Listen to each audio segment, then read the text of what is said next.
नमस्कार दोस्तों, आप लोग कैसे हैं? आई होप अच्छे होंगे। आज मैं बहुत ही सुंदर सा एक सोहर गीत लेकर आई हूँ, बहुत ही मार्मिक सोहर गीत। और आप लोग सुनिएगा, आनंद लीजिएगा और कमेंट में बताइएगा कि ये मेरा गाना आप लोगों को कैसा लगा। फेस टू फेस ये मेरा फर्स्ट वीडियो है, तो प्लीज सपोर्ट कीजिएगा। बरहा बारिशवा पे बाबा मोरा रचलन बियाहवा हो, सखिया जेहि दिना आइले गवनवा पिया मोर विदेश चले हो, सखिया जेहि दिना आइले गवनवा पिया मोर विदेश चले हो। जात जात राजा कही गए ललना जन्माइली हो, धाना जेहि दिना होई है ललनावा ओही रे दिना उबाई हो, हेरा धाना जेहि दिना होई है ललनावा ओही रे दिन आउबाई हो।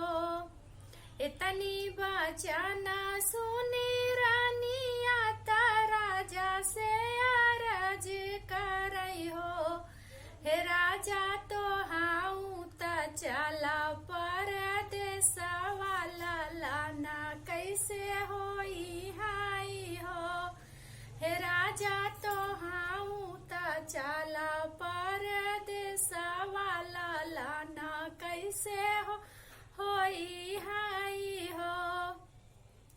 दुअरा से आवेली नाना दीता भाभी से अरज करई हो, हे भाभी काहे रो फूला के से जरिया तोर मानवा उदासल रहई हो, हे भाभी काहे रो फूला के से जरिया तोर मानवा उदासल रहई हो।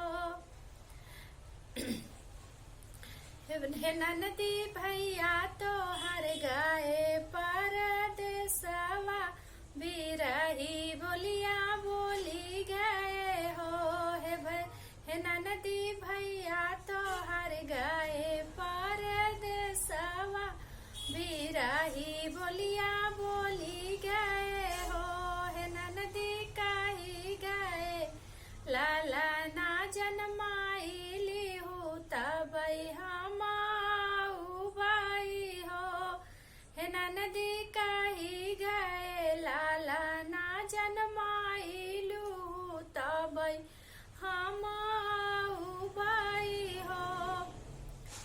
छोड़ौ ना भाभी चुनरिया लुगरिया पहिर ले वाऊ हो, हे भाभी धाई ले तू भैया के संगवा घूंघटवा तू काढ़े रहू हो, हे भाभी धाई ले तू भैया के संगवा घूंघटवा तू काढ़े रहू हो।